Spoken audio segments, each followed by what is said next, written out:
I hope आप लोग अच्छे होंगे और अच्छे तरीके से अपनी पढ़ाई कर रहे होंगे।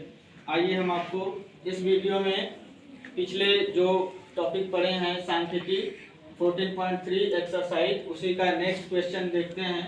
क्वेश्चन नंबर 3 जिसमें हमें दिया हुआ है कुछ एजेंट हैं जो कि पॉलिसी करते हैं और पॉलिसी धारकों की संख्या इसमें दिया हुआ है और पॉलिसी धारक की आयु वर्ष दिया है। कितने वर्ष के रहेंगे तो आपकी पॉलिसी हो सकती है। इस तरीके से पैटर्न दिया हुआ है। तो क्वेश्चन में हमें दिया है आयु वर्षों में 20 वर्ष से कम, 25 वर्ष से कम, 30 से कम, 35 से कम, 40 से कम, 45 से कम, 50 से कम, 55 से कम और 60 से कम वर्ष के आयु वालों का पॉलिसी किया जाएगा। ये कंडीशन रखा गया और यहाँ से पॉलिसी धारकों की संख्या दी हमको 2, 6, 24, 45, 78, 89, 92, 98 और 100। टोटल बोला है पॉलिसी धारकों की संख्या 100 है। तो आप देखेंगे तो यहाँ सबको जोड़ने के बाद 100 से ज्यादा हो जाएगा। इसका मतलब ये बारंबारता नहीं होगी। तो यानी ये बारंबारता नहीं है तो ये संचयी बारंबारता है। क्वेश्चन में हमें कंफ्यूज करने के लिए यहाँ संचयी बारंबारता दे दिया गया। तो संचय यानी हम लिखते हैं यहाँ की यानी हमको क्या दिया है संचयी बारंबारता। अब इन जो मान दिए हैं इनसे हम निकालेंगे वर्ग अंतराल और बारंबारता। तो आयु वर्ष जो ये दिया है इससे वर्ग अंतराल पहले बनाते हैं। तो वर्ग अंतराल बनाने के लिए प्रश्न में दिया है कि पॉलिसी उसी की जाएगी जिसकी आयु 18 वर्ष से अधिक है या फिर 18 वर्ष है।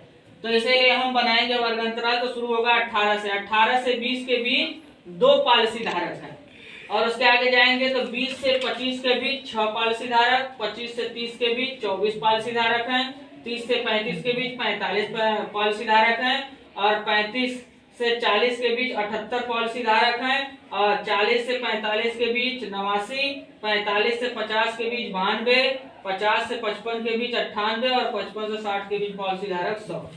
इस तरीके से हमारे पॉलिसी धारक हैं और इससे हम बारंबारता बनाएंगे। तो बारंबारता क्या करेंगे, पहले यहाँ से लिखेंगे 2, फिर इसमें से इसको घटाकर लिखेंगे दूसरा पद, इसमें से इसको घटाकर लिखेंगे तीसरा पद, इसमें से इसको घटाएंगे तो ये आएगा 21, 78 में से 45 घटाएंगे 33, 89 में से 78 घटाएंगे 11, 92 में से 89 घटाएंगे 3 और 98 में से 92 घटाएंगे 6 और 100 में से 98 घटाएंगे 2 आएंगे। तो यहाँ से ये आ गया और टोटल बारंबारताओं का योग यानी टोटल पॉलिसी धारकों का योग देखेंगे तो 100 दिया है प्रश्न में जो कि n का मान होगा। तो इस तरीके से हम क्या करेंगे, दिए गए मान से ये सारे मान हम बनाकर सारणी कंप्लीट कर लेंगे।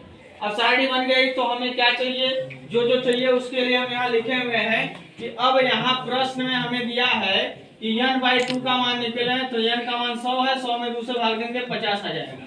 तो हम बताएं सॉल्व करते हैं तो n/2 का मान जो होता है उसका मान देखते हैं कि संचयी बारंबारता में किसके निकटतम है।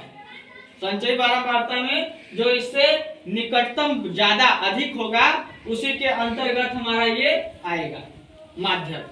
तो उस कंडीशन में यहाँ 50 है जो कि संचयी बारंबारता 78 के अंतर्गत आता है। तो इसके अंतर्गत आता है तो इसके सामने वाला जो वर्ग अंतराल होगा वो माध्यक वर्ग होगा। इसलिए यहाँ वर्ग अंतराल 30 से 35 होगा और ये जो आएगा वो हमारा माध्यक वर्ग हो जाएगा। अब माध्यक वर्ग मिल गया 30 से 40।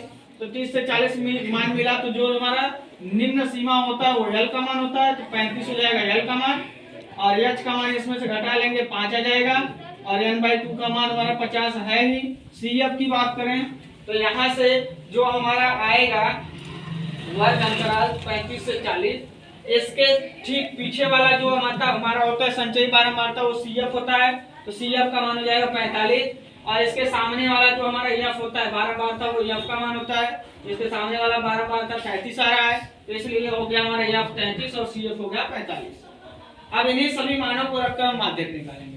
तो लिखेंगे चूंकि माध्यक बराबर हमारा होता है L प्लस ब्रैकेट में n/2 माइनस CF बटे कोई F गुणे H।